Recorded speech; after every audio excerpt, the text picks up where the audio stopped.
오늘의 육아 헤드라인입니다.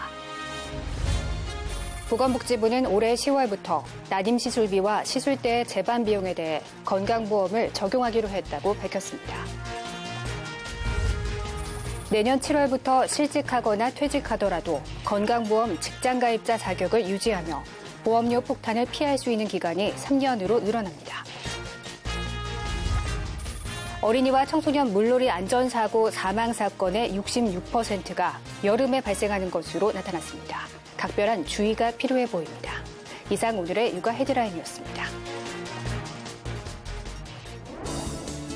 오는 9월부터 육아휴직 첫 3개월간 급여를 통상임금의 40%에서 80%로 2배 인상하는 정책이 시작됩니다. 육아휴직 급여를 받으려면 근로자가 거주지 주변의 고용복지 플러스 센터에 가족관계 증명서 등 관련 서류를 가지고 가서 신청하면 됩니다. 육아포커스 첫 소식부터 만나보시죠. 아이를 낳지 못해 고민하는 난임 부부들은 올 10월부터 난임 시술을 받을 때 각종 비용 부담을 한결 덜 수 있을 것으로 예상됩니다. 보건복지부는 올해 10월부터 난임 시술비와 시술대의 검사비, 마취비, 약제비 등 재반 비용에 대해 건강보험을 적용하기로 했습니다. 이에 따라 연간 20만여 명의 난임 부부들이 난임 시술비 부담을 크게 덜 수 있을 것으로 기대됩니다. 난임 시술비를 지원받기를 원하는 난임 부부는 관할 보건소에서 지원 기준에 해당하는지 확인한 후 원하는 병원에서 시술을 받을 수 있습니다. 내년 7월부터 실직하거나 퇴직하더라도 건강보험 직장가입자 자격을 유지하며 보험료 폭탄을 피할 수 있는 기간이 3년으로 늘어납니다. 보건복지부는 1년 이상 근무한 직장에서 실직하거나 은퇴할 경우 건강보험 임의계속 가입 기간을 현행 2년에서 3년으로 늘리는 건강보험법 시행령과 시행규칙 개정안을 내년 7월부터 시행한다고 밝혔습니다. 임의계속 가입 제도는 직장에서 물러나 소득이 없는데도 건강보험 직장 가입자가 지역 가입자로 바뀌면서 건보료가 급증하는 문제를 해결하기 위해 도입됐습니다. 국민의 기본 생활을 보장하고 안전한 사회를 만들어 나가는 것 역시 새 정부가 5개년 계획으로 꼽은 중요한 과제입니다. 5세 이하 아동수당 지급, 노후소득 보장 강화 등 포용적 복지국가를 만들어 나가겠다는 계획입니다. 우선 강력한 저출산 국가대책이 추진됩니다. 정부는 내년부터 5세 이하 아동에 월 10만 원의 수당을 지급하고 당장 첫 3개월 육아휴직 급여 2배 인상, 아빠 육아휴직 인센티브를 강화할 계획입니다. 결혼과 출산의 친화적인 사회적 시스템을 구축하겠다는 겁니다. 교육의 공공성은 더 강화됩니다. 어린이집 누리과정 예산은 전액 국고로 지원하고 현재 20% 수준인 국공립 유치원 진학률도 40%까지 높여나갈 계획입니다. 2020년부터 고등학교 무상교육을 단계적으로 실시하고 대학생이 체감할 수 있는 등록금 부담 경감 대책도 추진됩니다. 각종 재난과 안전사고로부터 국민을 보호하는 국가의 책임도 강조됩니다. 국가적 재난관리 역량을 높이는 동시에 화학물질 등록 의무화, 미세먼지 감축 노력 등 생활안전도 강화해 나갑니다. 노후소득 보장을 강화하기 위해 기초연금액을 향후 30만 원까지 상향 지급하고 노인의 일자리 수도 80만 개로 확대할 계획입니다. 서민 주거 안정을 위해 공적 임대 17만 호를 공급하고 신혼부부 맞춤형 전세자금, 주택 구입 자금 지원도 강조됩니다. 보육과 교육, 안전과 건강, 노후까지 포용적 적극적 복지국가로 나아가기 위해 마련할 재원 규모는 77조 4천억 원.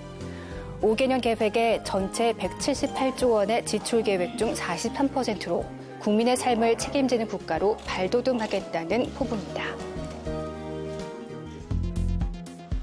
바다로, 계곡으로, 워터파크로 여름 휴가 때면 가족 단위로 찾기 마련인 곳들입니다. 동시에 물놀이 사고가 잦은 곳들이기도 합니다.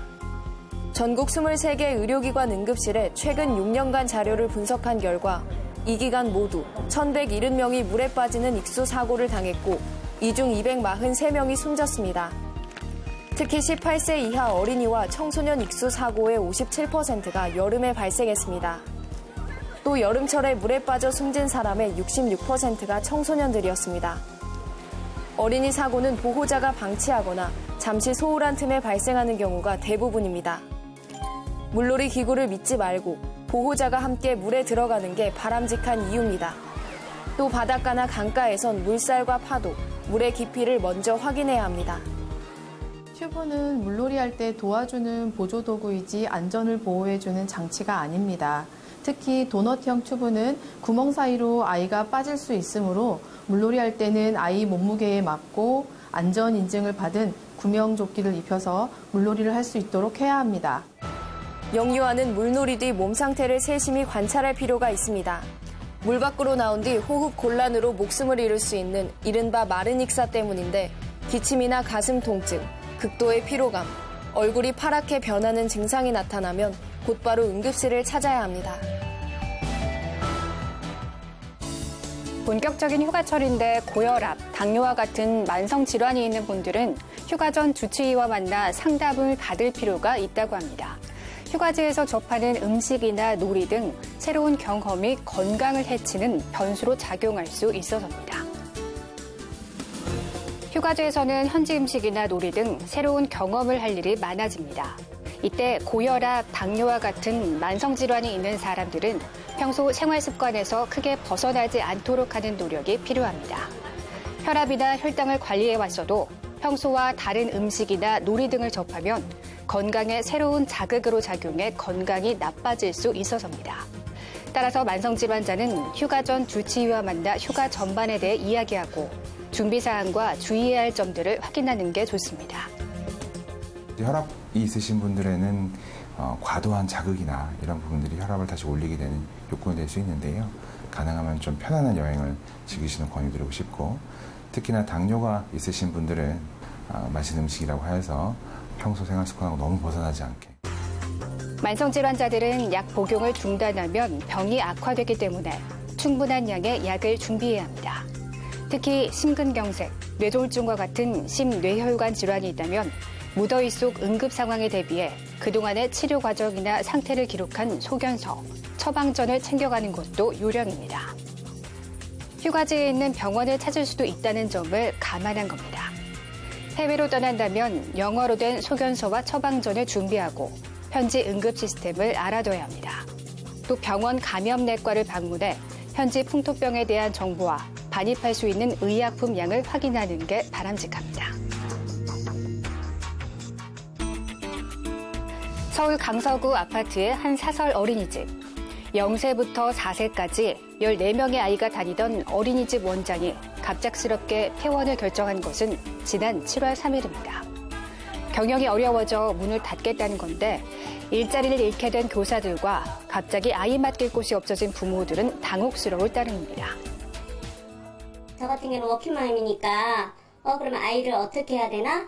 개인적인 사정으로 표현한다니까 참 원장님도 참 안 됐다 같은 엄마의 입장으로서 이해할 수도 있다는 입장이었지만 어린이집이 이미 석 달 전 부동산 매물로 나온 사실이 알려지면서 부모들은 크게 분노하고 있습니다. 부모와 교사들은 원장이 폐원을 미리 결정하고도 알리지 않았다며 구청에 민원을 제기했습니다. 이 과정에서 어린이집 급식이 비위생적으로 관리됐다는 의혹까지 제기됐습니다. 감자 썩은 거, 그다음 유통기간 지난 거, 바퀴벌레, 비닐 이게 순차적으로 나온 거거든요. 그거를 다 건건마다 말씀을 드렸어요. 이렇게 썩은 음식 쓰신 거 교사들이 봤습니다. 원장 측은 급박하게 폐업 공지가 이뤄진 것을 사과하면서도 급식 관리에는 문제가 없다고 반박했습니다. 오히려 좀 도와주십시오 하는데 그 과정 속에서 서로 이쪽은 다른 데 보내기 싫다 해서 벌어진 거고 교사는 나 끝까지 여기 다니겠다. 저출산의 민간 어린이집 기피 현상까지 겹쳐 한 해 문 닫는 어린이집은 1000여 곳. 개원부터 폐원까지 정부의 더 촘촘한 관리가 필요하다는 지적이 나오고 있습니다. 우리나라 중장년층이 은퇴 이후 원하는 노후 자금은 월 279만 원인 것으로 나타났습니다. 또한 이들 세대는 이러한 노후 자금 마련을 위해 70세까지 일하고 싶어하는 것으로 조사됐습니다. 최근 전국경제인연합회가 40세 이상 중장년층 1000여 명을 조사한 결과 안정적 노후 생활을 위해선 월 평균 279만 원이 필요한 것으로 나타났습니다. 응답자의 평균 최종 연봉이 6,490만 원인 점을 고려하면 적어도 은퇴 직전 연봉의 절반 정도는 받기를 원하는 겁니다. 또 거의 70세까지는 일하기를 희망했는데 이는 지난해 국내 기업 평균 정년인 60.3세와 비교하면 은퇴 후 약 10년 정도는 더 경제 활동을 원했던 겁니다. 은퇴 이후 경제적 문제를 해결하는 방안으로도 재취업을 가장 많이 꼽을 만큼 중장년층에게 일자리 문제는 중요했습니다. 하지만 이러한 희망과는 달리 최근 우리나라 40대 이상의 고용 한파는 더욱 심화된 것으로 나타났습니다. 통계청에 따르면 지난 6월 40에서 60대 이상의 실업률은 모두 작년 같은 기간에 비해 증가했습니다. 같은 기간 실업자 수도 40대와 50대는 10% 이상, 60대 이상은 20% 넘게 늘었습니다. 지금은 이제 건강한 고령사회가 돼서 나이가 드신 분들도 계속 현직에서 일하시기를 원하는데 이분들이 갈만한 그런 양질의 일자리가 부족한 것이 현실입니다. 양질의 중장년층 일자리 확대를 위해선 정부와 민간이 함께 나서 노동 환경을 구축하고 사회적 인식 역시 변화가 필요하다는 지적입니다. 지난 7월 22일 서울시청 다목적홀에서 함께하는 육아, 예비아빠의 육아상식 겨루기 행사가 성황리에 열렸습니다. 보건복지부, 서울특별시, 인구보건복지협회 서울지회, 매일유업이 공동 주최한 이번 행사는 저출산 문제에 대한 국민들의 관심을 고조시키고 아빠 육아 참여 활성화를 위해 작년부터 마련된 행사입니다.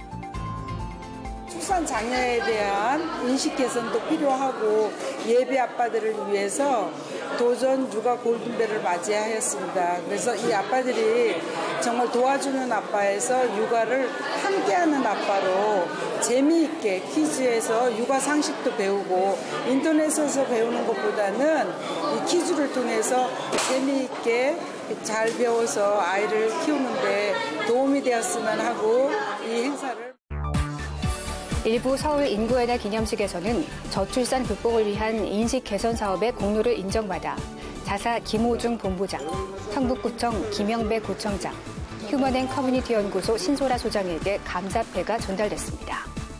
저희 육아방송은 앞으로도 저출산 극복을 위한 인식 개선에 힘쓰겠습니다. 2부 예비아빠 도전 육아 골든벨에서는 예비아빠 200여 명이 참석해 임신, 출산, 육아 상식 등 퀴즈 대결을 펼쳤습니다. OX 문제가 나올 때마다 치열하게 고민하는 예비 아빠들과 뒤에서 응원하는 아내들은 남편이 정답을 적기를 간절히 바라며 지켜보는데요. 일단은 신랑이랑 같이 참여할 수 있는 행사라서 너무 좋은 것 같고요. 왜냐면 요즘에는 혼자 키우는 게 아니고 부부가 같이 키우는 거잖아요. 그래서 신랑 이런 거 참여하면서 이제 본인도 나도 육아를 해야겠다라는 의지도 생기는 것 같고 되게 감회가 새롭고 와이프한테 고맙다는 말 전하고 싶네요. 네, 1등 해야죠. 이 아빠로서의 많은 정보를 좀 얻기 위해서 최선을 다하겠습니다. OX 퀴즈의 정답이 발표될 때마다 한쪽에선 함성이, 다른 한쪽에선 탄식이 터져나옵니다.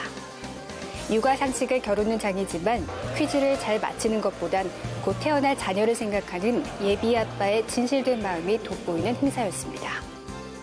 이번 행사를 공동 주최한 인구보건복지협회 서울지회는 이번 행사를 계기로 부부가 함께하는 육아에 대한 인식이 확산되길 바란다고 전했습니다. 이번 시간은 육아에 필요한 정보를 속속 알려주는 코너입니다. 오늘은 그림책 읽어주기에 관한 부모들의 궁금증 편입니다.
안녕하십니까.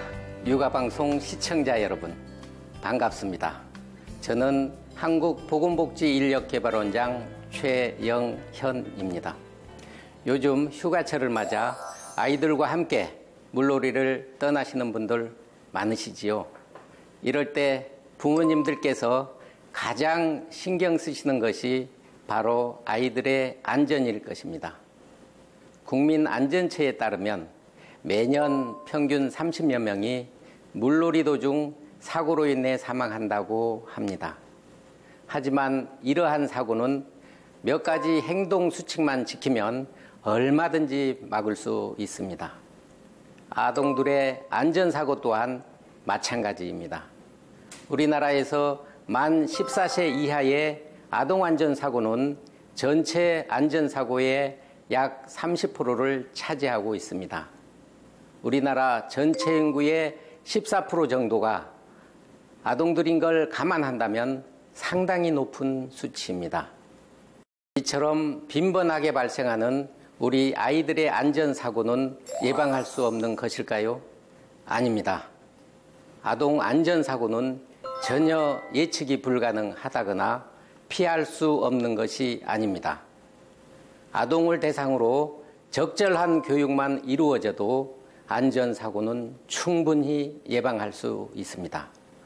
어렸을 때부터 적절한 안전교육을 받아 안전행동습관을 형성하는 것, 그것이 바로 아동안전사고의 가장 근본적인 예방대책입니다. 한국보건복지인력개발원에서는 영유아와 아동의 안전사고 예방을 위해 올해부터 보건복지부에 아동안전사고 예방사업을 위탁받아 수행하고 있습니다. 아동안전사고 예방사업 분야는 5개 분야입니다. 첫째, 성폭력 및 아동학대 예방교육. 둘째, 실종, 유괴의 예방과 방지교육. 셋째는 감염병 및 약물의 오남용 예방 등 보건위생 관리교육. 넷째, 재난안전 대비교육. 마지막 5째로 교통안전교육까지 실시합니다. 우선 어린이집 아동들과 취약계층 아동들부터 안전사고 예방교육을 실시해 나가고 있습니다. 한국보건복지인력개발원은 다양한 아동안전 교육 콘텐츠를 개발하고 교육을 위한 전문 강사님들을 양성하고 있습니다. 그리고 이 전문 강사님들이 어린이집을 직접 방문하여 아동들과 보육교사분들을 대상으로 아동 안전교육을 수행하고 있습니다. 뿐만 아니라 사이버 교육도 실시하고 있고 아동 안전교육 자료도 배포하고 있습니다. 이를 통하여 아동들의 안전사고 예방 문화를 조성하고 궁극적으로 아이들의 건강한 성장을 이루는 것이 저희의 목표입니다. 안전은 작은 관심과 간단한 교육만으로도 지켜낼 수 있습니다. 그리고 아이들이 건강하게 성장하기 위한 필수 요소이기도 합니다. 한국보건복지인력개발원이 아동 안전교육에 힘쓰는 이유이기도 합니다. 육아방송 시청자 여러분, 우리 아이들이 안전한 사회에서 건강하게 성장할 수 있도록 많은 관심을 가져주시기 바랍니다. 감사합니다.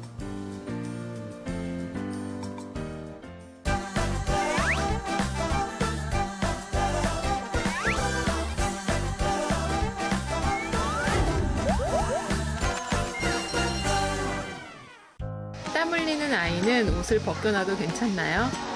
어른들은 더운 여름에 아이 옷을 거의 벗겨두는 경우가 많았는데요. 하지만 이때도 흘리는 땀을 흡수하고 몸이 차지지 않도록 하기 위해서 헐렁한 윗옷 하나 정도는 입혔습니다. 땀이 많이 난다고 해서 아이를 벗겨두면 흘린 땀이 피부를 자극하거나 그 땀이 마르면서 몸을 냉하게 만들 수 있기 때문에 장이 약한 아이들은 배탈이나 설사를 일으킬 수 있습니다. 통풍이 잘 되는 헐렁한 옷을 입히되 땀에 젖은 옷은 자주 갈아입히는 것이 건강에 좋습니다. 여름에는 아기한테 물을 많이 먹이는 게 좋은 건가요? 아이들은 노는데 정신이 팔리면 먹는 것을 잊을 정도로 돌아다니기 때문에 엄마는 아이가 탈진하거나 탈수 증상이 보이지 않는지 잘 관찰해서 수분 섭취에 신경을 써야 합니다. 대개 아이의 체중 1kg당 33ml 정도의 수분 섭취는 최소한 필요하기 때문에 10kg의 아이라면 최소한 330ml 정도의 수분이 필요하다고 생각하시면 됩니다. 물은 차가운 물을 한 번에 많이 먹이시는 것보다는 끓여서 식힌 24도에서 26도의 미온수를 조금씩 자주 먹이시는 것이 좋습니다. 아이들은 위장이 약하기 때문에 차가운 물이 갑자기 위장 안에 들어가면 트러블을 일으킬 수 있습니다. 자외선 차단제는 한꺼번에 듬뿍 발라주는 게 좋은 건가요? 한 번에 많이 발라주면 모공을 막아서 피부 트러블이 더 심해질 수 있기 때문에 얇게 자주 발라주는 것이 좋습니다. 외출 30분 전에 발라준 후에 2-3시간에 한 번씩 덧발라주도록 합니다. 바르기 전에는 물수건 등으로 피부의 먼지와 땀을 닦아서 청결하게 한 뒤에 발라주도록 합니다. 또한 얼굴뿐 아니라 팔이나 목 등 햇볕에 드러나는 부위는 꼼꼼하게 발라줘야 하며 끈적거리는 크림 타입보다는 산뜻하게 발리는 로션이나 스프레이 타입의 자외선 차단제가 아이들한테 더 좋습니다.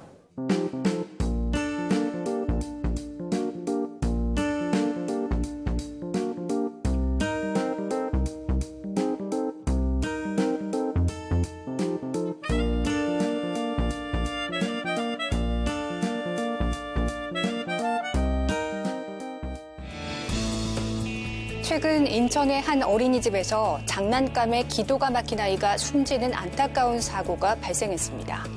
기도 폐쇄 환자는 응급조치가 무엇보다 우선입니다. 119 신고와 동시에 의식이 있다면 기침을 하게 하거나 복부를 밀쳐 들어올리는 하임리히법을 실시해야 합니다. 의식이 없는 경우 바로 심폐소생술을 통해 소중한 생명을 지켜주시기 바랍니다. 육아포커스 마칩니다. 시청해주신 여러분 고맙습니다.